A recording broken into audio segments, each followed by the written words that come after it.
My name is Nikki Snow. I am the Assistant Technology Instructional Specialist for the state of Wisconsin. And that's, so people go, what does that mean? And that just basically means that I have an extra certification in technology that's specific for blindness and visual impairment. A very popular topic I get is, hey, my student is using a AAC device, an augmented communications, augmentative alternative communication device. Anybody know what that is?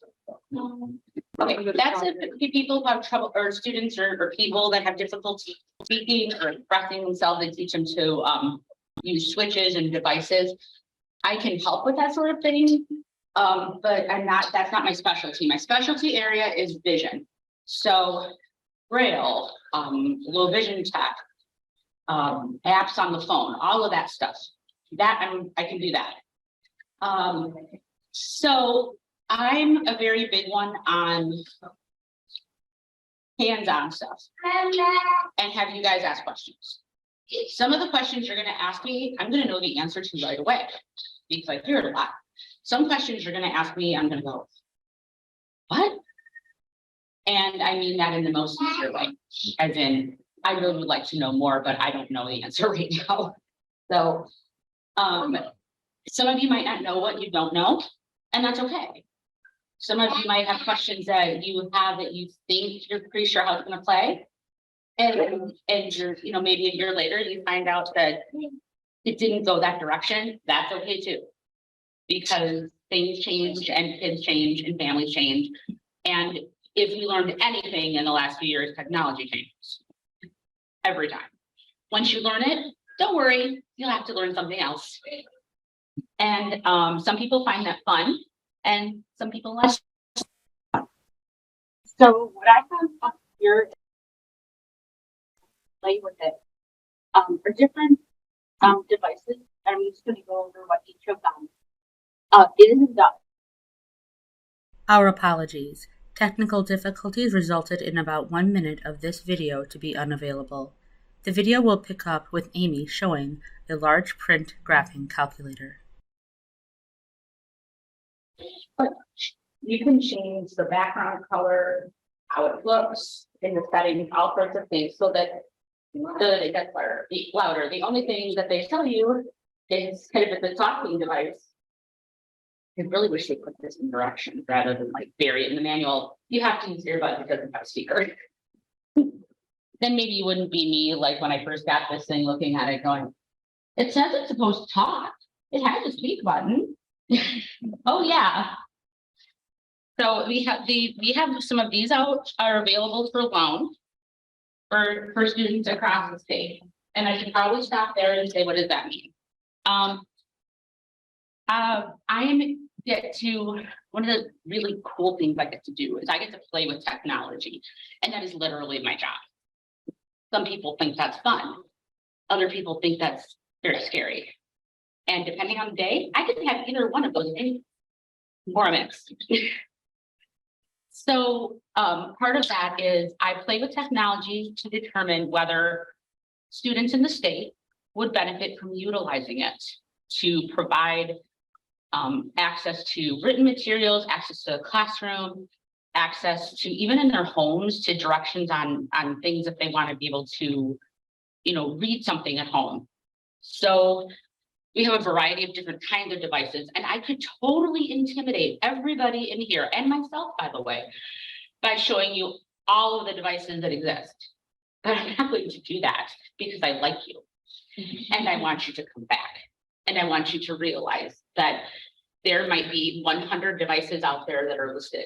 And maybe out of those 100, maybe 10 would apply to your students. And maybe 3 would be ones that would be functional for them.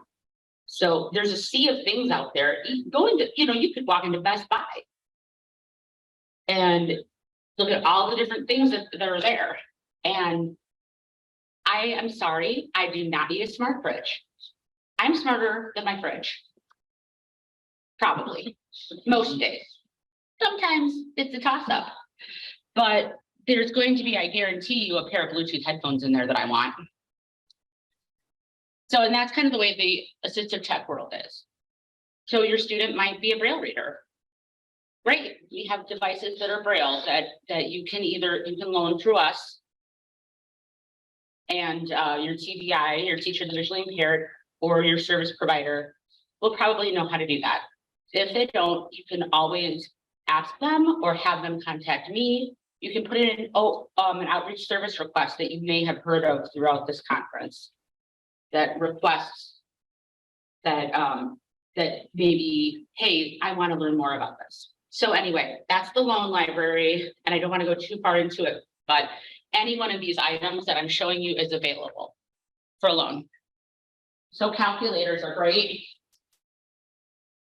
But I don't know about you, but I kind of don't use a graphing calculator in my day-to-day. The one thing that I think is really very useful for a lot of kids, how many people have a smartphone? Yeah, I'm pretty sure that's every hand in this place, right? So what's nice about smartphones, and I'm very pro smartphone, is that they can hook up to a Braille device. This is called a chameleon.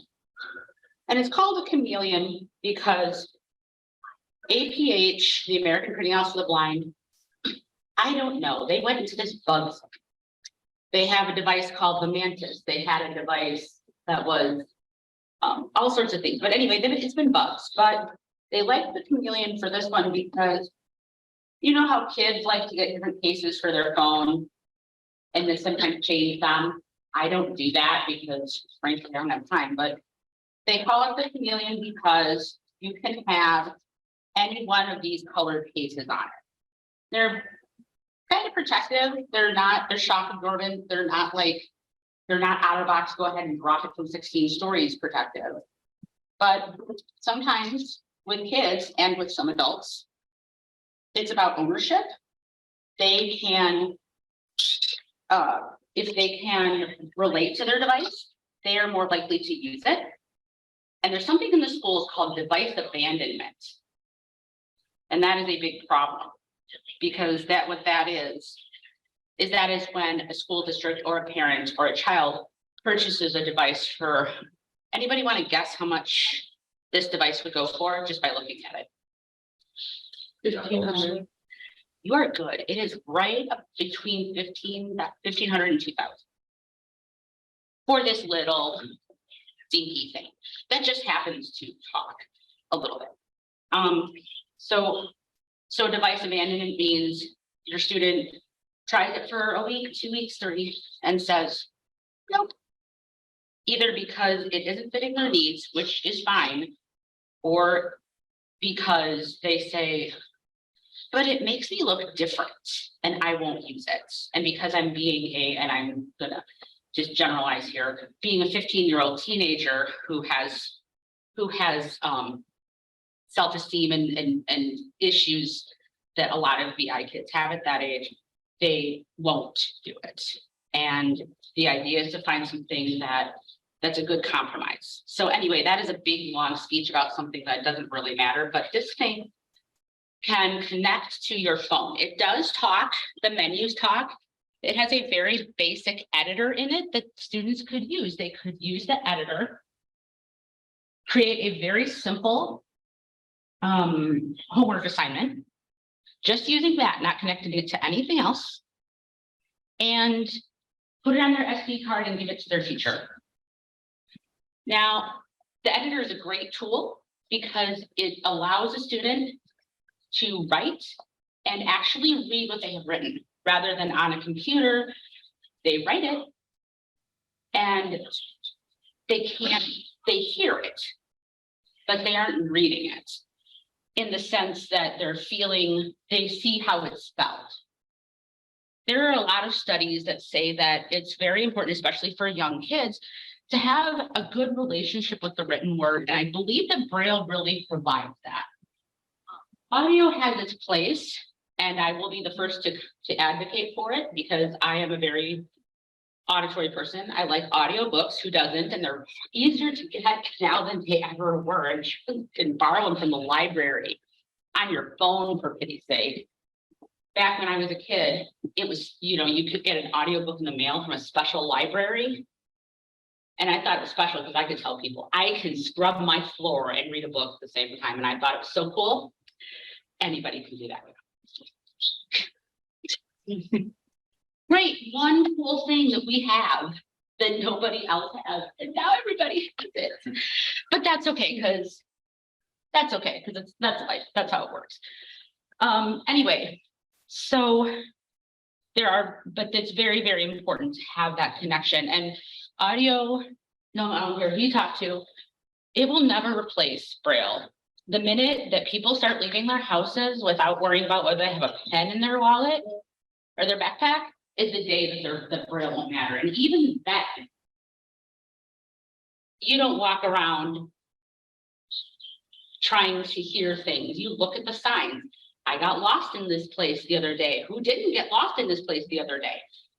Then I could find the signs. And the Braille is something that helps with that. So that is my soapbox. Anyway, so that is everybody got a chance to see that?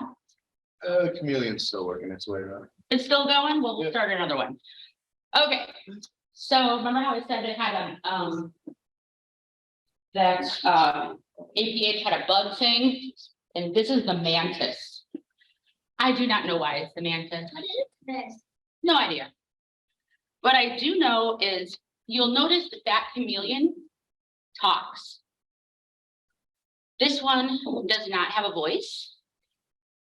I'm not really sure exactly why, but I'm sure somebody has a reason. What's nice about it is you'll notice, what do you notice about the keyboard? It's QWERTY. It's a QWERTY keyboard, and I love that people call it a QWERTY keyboard. You can do input in Braille by putting your hands on this in the standard typing pattern on here with your ring finger of your left hand on the not JF, sorry. And with your right ring finger on the J, and type in Braille like that if you want to, but it does have a full QWERTY keyboard. I like this for teaching kids typing skills.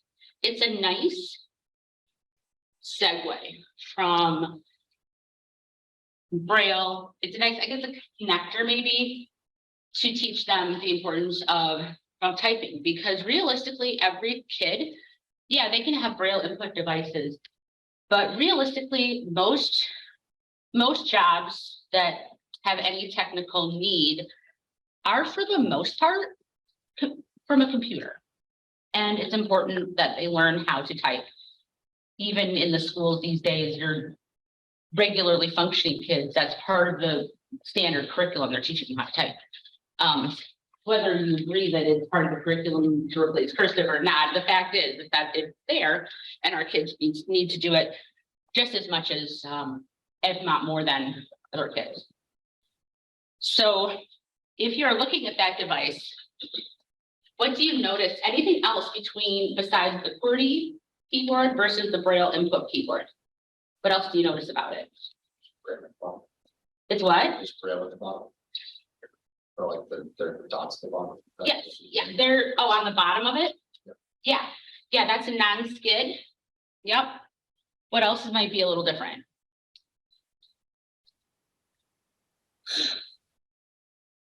Do you notice that one is bigger?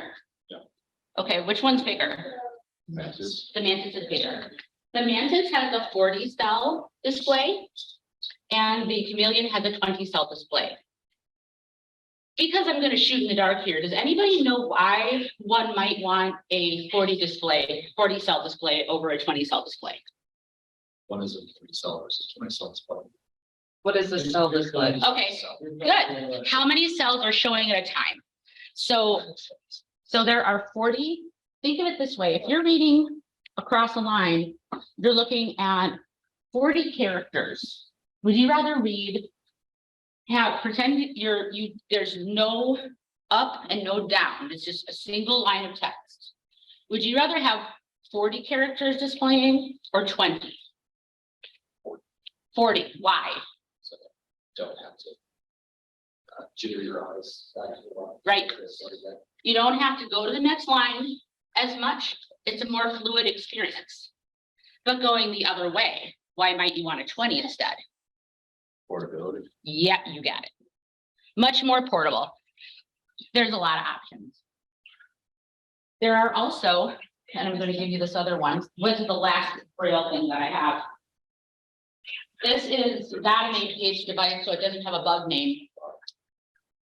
This is a device that's from Humanware. It's called the Brailliant BI40. It's not as much a cool name, but I do like this device. It marries those two things about it. It has the 40 cells, so 40 characters at a time, and you could input Braille. It's a very nice device. What was the name of that one? That's called the Brailliant BI40. And if you want to get cute, you can put an X at the end of that, because apparently the more letters you add to something, the cooler it is. Yeah, kind of like, think about this: iPhone XR, iPhone Pro Max. I mean, the more you add onto it, the more expensive. I mean, the nicer it is. Amy, you want to mention the e-reader? Yeah, that's a good point. Thank you. So these devices are all on loan through the center, through the National Library Service. Does anybody know who the National Library Service is? I do. You do? Who is it? Well, I mean, it has a bunch of things. There's audiobook. Mhm. You can get audio. Oh, yeah. Well, I have the Library of Congress. Oh, you do, on my huh? phone. On your phone? It's called Bard Mobile. If you sign up and if you have disability, you can become a patron and you can read audiobooks for free. Ta-da! Give the man a cookie. Some next time. You also read Braille books, Yeah. so that you can get something from the library that'll let you download Braille books and read them. I think you stumped him. Ah, What is this? so we'll talk about that a little bit, and then Well, you see, it's actually really good timing because he's got the chameleon under his fingers now. The device that you can get from the National Library Service, yes, you can get the ability to download books from Bard. It's a great program. But you can also get a desktop player. That's for people who maybe, like my mom has one. My mom is older and she has dementia. She couldn't do it on a phone. It's too complicated for her and it strains her brain too much. So she benefits from having a desktop player where you can put the books on cartridges and do it that way, which is nice. There's also another device that is very similar to that chameleon that is actually made by Humanware, who also makes that chameleon. And it's called the e-reader from the National Library Service. In Wisconsin, we get those that look just like the chameleon. And you can borrow those. It is a free service once you are a patron. And I love that you use the buzzwords, young man. Extra brownie points for that. It's a very, you can just call them if you're a patron and just say, hey, can I have the e-reader sent to me? And I literally did that. And I got one in the mail. And now that Mr. Hybrid set up, it occurs to me that should have really come with me to this conference. Well, next year. I've got one in my backpack. Oh, well, if it's close, you can haul it out and show it if you want to, but if it's not, that chameleon is really close. So it's really cool. Can you just sign up for the National Library Service online? You, And yes. But somebody has to sign the application certifying that the person is blind or print disabled. Okay, and who does that somebody have to be? literally Anybody. anybody, Your A doctor. TPI can do it, your Okay. minister can do it. Librarian. Library can do it. doctor, nurse, Indian chief. Probably should know that. No, probably not that one. But you know what I'm saying? Anybody can do it. And it's really opens a lot of doors. You can actually also through that program get one brailled book mailed to you per month that you can keep. that you can keep. Yes, that is yours. I do that again for my mom because I want to keep her mind active with reading Braille because I think it's on the other end of the spectrum. I think it's important, no matter what age, to make sure that they have that tangible reading. I think it keeps your mind active. So anywho, that is the Braille. If you want more information about the National Library Service, we have, our National Library Service office is called Wisconsin Talking Book and Braille Library. They're physically located in Milwaukee, but the librarians work from, I'm guessing they work from there as well, but I know that some of them work remotely as well, and also because they have to be there to ship out books and whatever. But I know some of them will do things remotely, like if you have requests, they will help you, like any other librarian. I like books about horses, I like books about space. I like books about, just give them a topic, tell them your age range, and they'll be able to help you out, tell you what's available. We recently got set up with that from our TBI, and my son's 4 years old, and they sent us, it kind of looks like the old school cassette tapes. Mhm. And you put it in a device and it's all brailled with large icons, and then it's paired with the book.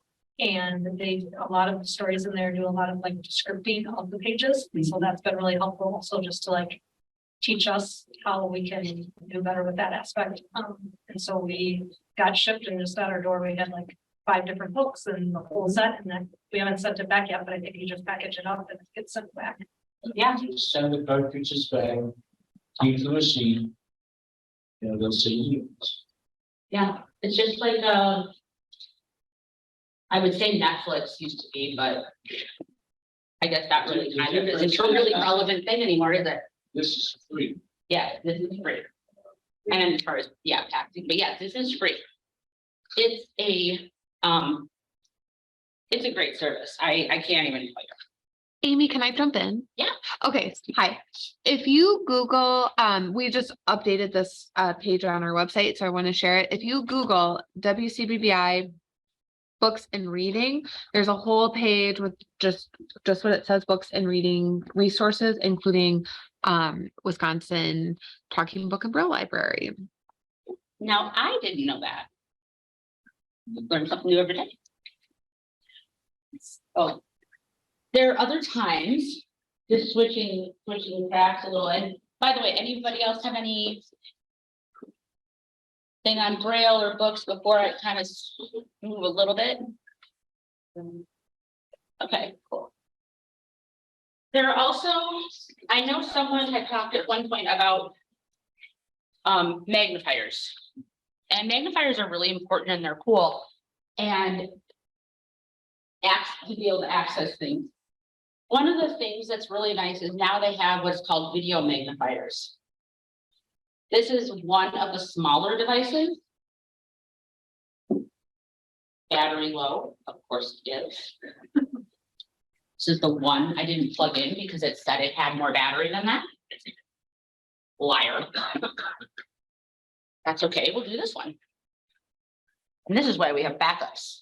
Anyway, this is one of, and I was gonna say the smaller, but now we're at the bigger, video magnifiers. And what you do is if you have some print, just slide it under. And you can make the print larger. And you might hear it talk. Zoom out. So zoom in and zoom out. I need to do my nails. Probably under a video magnifier. What's nice about this also is this camera is called a barrel camera. That I know that because that's what the literature tells me.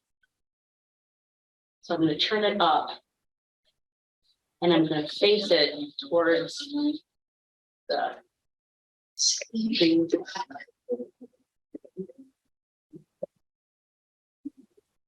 Really close to it. There we go. I don't know. You can also do it on the pinch to zoom, but it does do some distance. It's actually pretty clear for as far away as that is. And what is that device called? This is another one from the APH family. This is called a Juno. It's an extra, it's a nice device. The screen and the camera are darn good, actually. The really super cool thing that it can do is it can perform optical character recognition. Anybody know what optical character recognition is? Yes. I bet you do. Yeah, fewer and fewer people, or more and more people, I'm sorry, know what that means, because that's something that it's kind of been more important in the mainstream. So it's, what it basically means is take a picture of words, the machine, instead of seeing it as a picture of a word, it sees it as text. Think of it as the difference between having a picture of a really good roast beef sandwich and actually having a really big, good roast beef sandwich. Which one would you rather have? The actual roast beef. There you see, I'm sorry, that was like deliberately low hanging fruit for you. If I were a vegetarian, I was waiting for somebody to be like, excuse me. Okay, so anyway, my point being that what this can do is it can take a picture of text and make it your roast beef sandwich. So it can be read to you from this device. The menus talk, which is also super extra cool.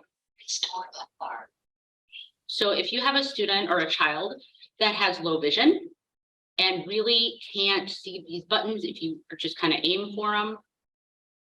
Main menu. Volume and speed rate, high button bar, So all of these, lock focus, so all of this stuff, and this display reading light.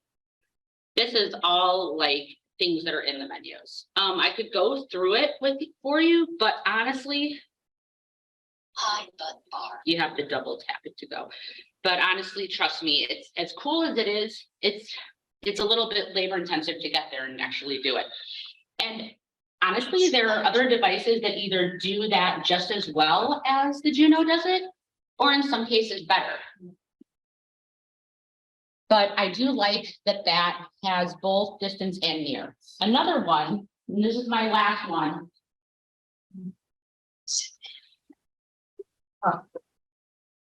No, APH goes by themes. And this is one of the larger video magnifiers, and it goes on a table. And it has the advantage of being a tabletop unit. capture, And it's nice to have one that has a larger screen. capture, Firstly, because the screen is larger. So if your student or your child needs to see something a little bit. Did this freeze? capture, What's it looking at? Oh, that's because the camera isn't looking in the right place. Okay, fair enough.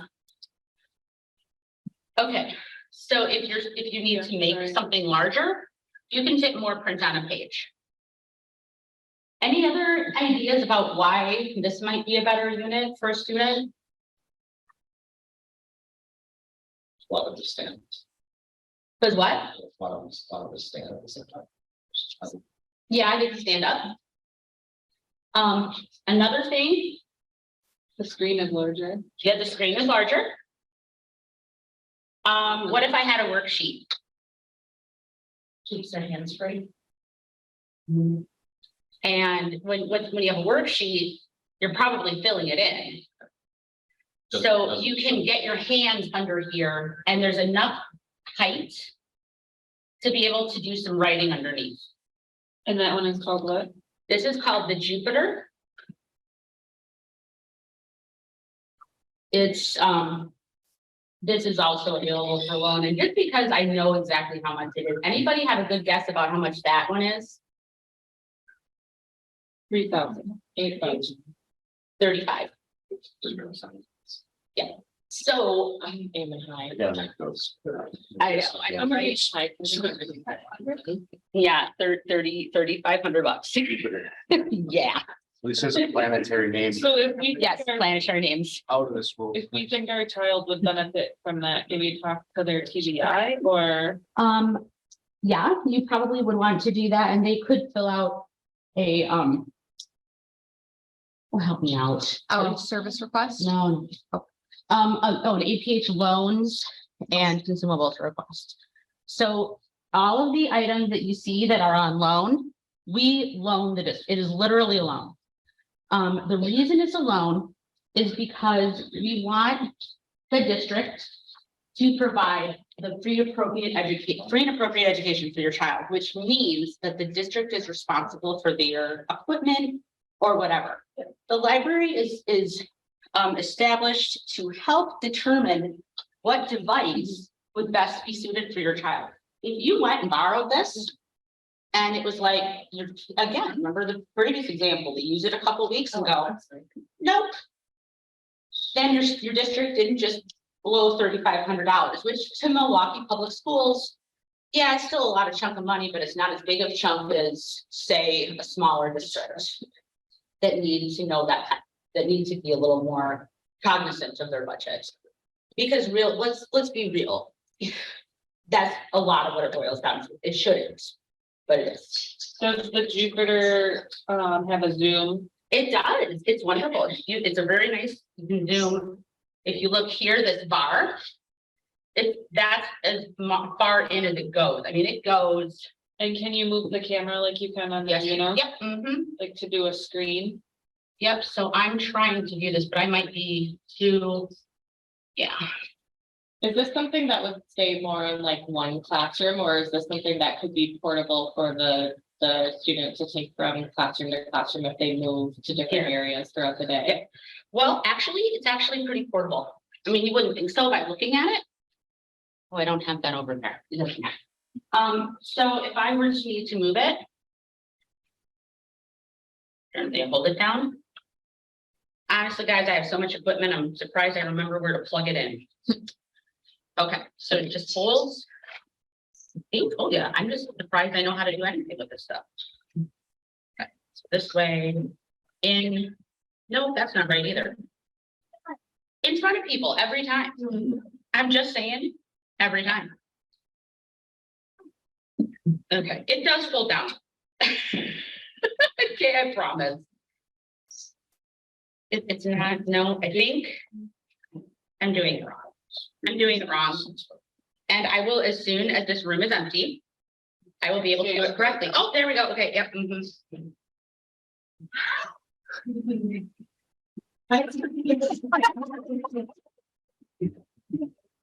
So it's We're here all week. with the student like throughout their day. Yeah, it can. It comes with a carrying case. That was my point. Thank you for bringing me back to it. It is about, I think they said 8 pounds. So it's not like super heavy, but it's not bad. You can get a decent laptop case or a backpack. It comes with a nice carrying case. Some people, I've seen them carry, there are video magnifiers that have a 15-inch screen, a 17-inch screen. And district will purchase like a hard suitcase for the student so that they can get it from class to class. The student picks it up, assembles it, sits down, and goes through their day. The charge for this actually lasts quite a long time. I'm not really sure how long, but it's actually reasonably good. And the cord isn't too, the cord is really, it's relatively long, and obviously you can get extensions if you need it. Does the Jupiter have the optical character recognition? It does not. We do have some larger ones that do, that are available for loan. But I bet you have something that has optical character recognition. I'm pretty sure you do. Who has a phone?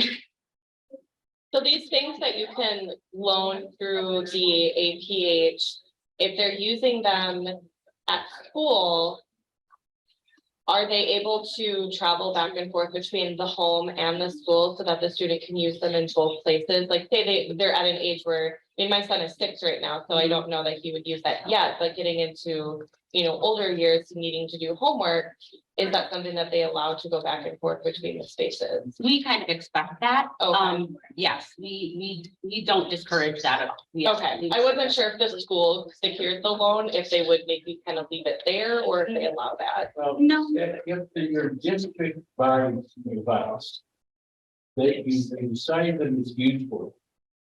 Then you have to negotiate best with the district. Okay, that makes sense. So what I would do if the district buys the device, I would probably make sure that being able to take it back and forth from home to school goes into its IEP, Okay, Absolutely. makes sense. not easy service. Yep, that's exactly right. So a couple of years ago at the preschool conference, I did a session on things that could talk that you probably didn't know could talk. So, okay, so just because I'm curious, who has the iPhone? Unfortunately. What? Okay, who has the Android? He wishes. Okay, oh, wow. Wow, we got a hater in the group. Okay, The alarm clock doesn't work on iPhones. I don't get it. really? Mine just woke me up this morning. No. Yeah, mine works. Yeah. No matter how many times I throw it against the wall after it wakes me up, it seems to just bounce back on its own. He threw it against the wall and it didn't make him up. So Oh, yeah. So, have you guys ever played with your, with the, talking feature, accessibility features of your phones? Yes. You have, yeah. Actually, I'm actually shocked. I actually went and I needed to get a replacement for my mom's phone because, she needs to have the same phone, because of, her issues. But, I had to go get it and I was very impressed. VoiceOver loaded on the new phone right away. And the lady at the US Cell store is like, I was very surprised. She was able to navigate VoiceOver fine. I thought, they're giving these people training? Dude. But anyway, my point being,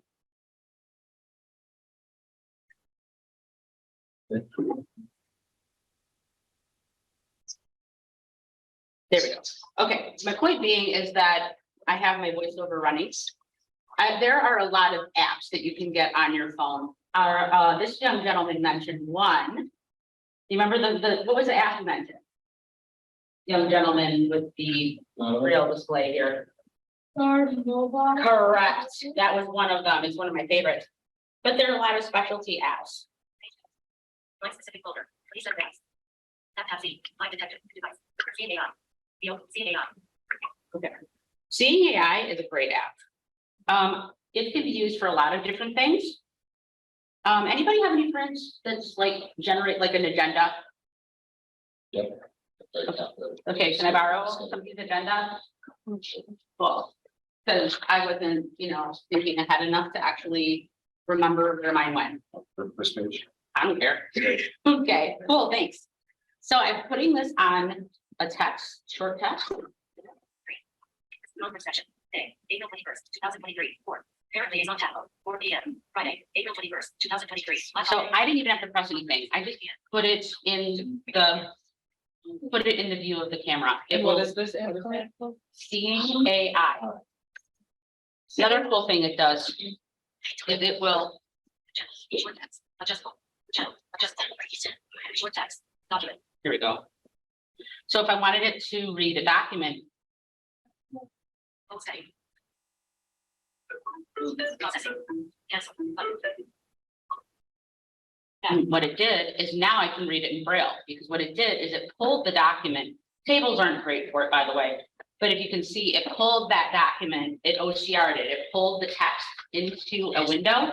That if I had a Braille display connected to my phone, I could read this, and the voice wouldn't have to even be on. It's really neat. It is like super awesome. Other uses for that app, identifying currency. I actually have currency in my pocket. If you want me to identify anything larger than a 20, you're gonna have to donate. And mine is different, I think this is $100. Oh, I think that one does barcodes too, so you can. Yes, it like, does. Take a picture of different things and then it'll tell you. I don't have it on the right. So it's a very useful app and, again. I really thought that was funny. The one is free.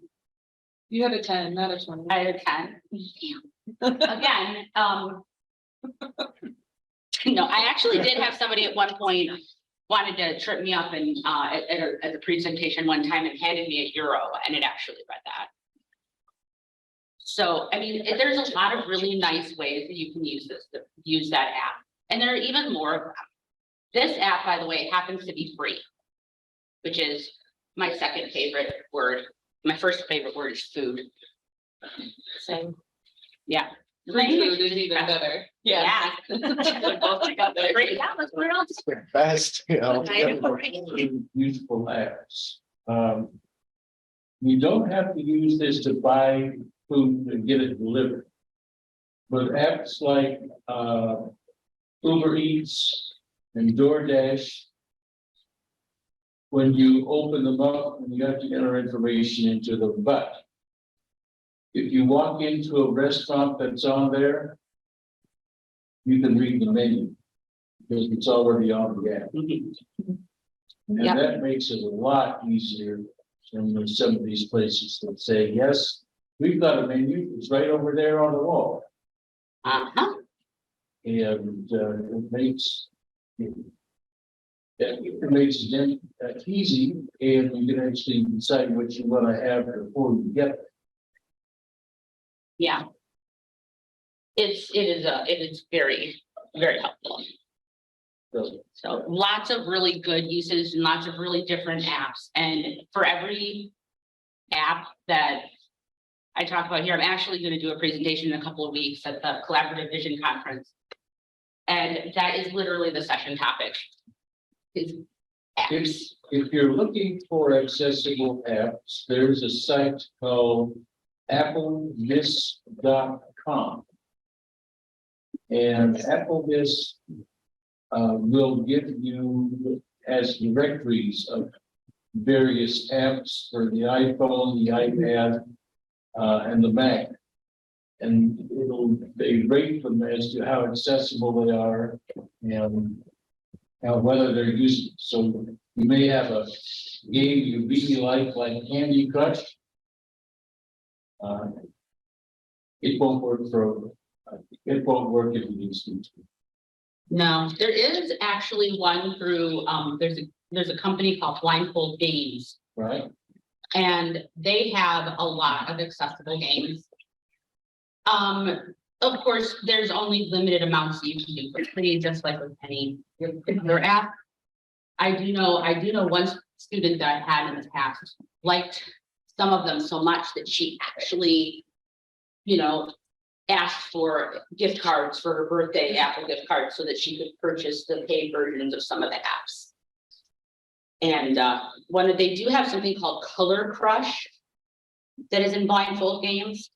I can't make head or tails of it because my directionality when I listen to things is horrible. But that is not everybody's experience. So there's a lot of accessible apps out there, both Android and Apple. Yes. They haven't come out for flip phones yet. No. There are, one thing I did want to show you is I have a website that I maintain outside of the WSBBI or WCBBI site. Sorry, I'm mixing my acronyms. But it's called WCBBI AT Resources and A11Y. Does anybody know what A11Y means? Accessibility standard. Man, you, what do you do for a living, or have you just been doing good research? Software development. Nah, yeah. Oh. That's lame. Good job. But yeah, I'm sorry, I just had to laugh because that was too good. So yes, it's a shorthand for accessibility because back in the day, especially with Twitter, because you only had 40 characters, you had to abbreviate things. And because the whole word accessibility has 13 letters, you didn't really have a whole lot of room. So they abbreviated it A11Y. So, fun fact. All right, so this website has, I try to keep it as up to date as I can. But it has a lot of resources. And this is not my computer, so the mouse is tiny. So it has resources on how you to use screen magnifiers, how to use screen readers, Google apps, mobile devices, using mainstream products. I'm not even sure what that just did. Okay, coding, creating accessible content, that's where the A11Y comes in. It's like, how do you create documents that are much easier to read for someone who's using a screen reader? If you're curious about equipment and need resources on how to use it, suppose you get a Braille display and you're like, well, now what do I do with it? There's different Braille displays that are listed here. Looking for the Chameleon, here it is. The Chameleon has resources from APH. It has YouTube playlists where people demonstrate different aspects of the Chameleon. There are webinars, kind of however you'd like to learn. All sorts of different ones. Some of them are developed by WCBBI. Most of them obviously are developed by outside resources and outside agencies because there are very few, there are not enough of us to make that money. So I wanted to make sure that you're aware that that does exist. If you end up with a product that you don't know how to use, you can always, or you can directly contact me. I don't care. My information's on the website. If I had business cards, I would give them to you, but I kind of don't have them yet. Still working on it. But I can give you my my phone number, my email. My email is very easy. Amy.snow @ and then wcbbi.k12.wi.us. And it's simple, but it's simple in that all of us have the same ending. And it's just, and the naming, the way we name them is the same, first name, last name. So it's pretty easy. And my phone number is 608-758-6157. And that does forward to a work cell as well. So if I'm not, I am in the office almost every day. And I do return voicemails and emails and all of that stuff. So anything that you might have a question about, feel free. I've heard it all. And probably I've experienced it, like looking for 15 minutes for where the plug goes. Yeah. Amy, can I sorry, I keep Yeah, go. interrupting you. I just wanted to say too, as someone, so I use Amy's website and particularly this resources section a lot. And Amy updates it on a regular basis. So like, it's a good thing, like if your child has a piece of assistive technology and say you're at home working on homework and there's a problem with a device or you're not sure, like this is a great spot to go and look for information. Like you might not need it right now, but just bookmark the page. And it's helped me so many times on so many random things. And I know that can be really challenging when you don't use a device every day and your child is stuck and you want to help them. So this can be a great spot. That's kind of why it's there. And Megan has contributed. So you take, like, if you see something that you think is great and you want to share it, please share it, because that's kind of why we're all here, right? Is there, we are kind of close to time, I think. What time am I done? I believe 4. Okay, we're not as close as I thought. But I do want to give you guys time to play with the thing and to have problems yourselves, ask questions, all of that kind of thing.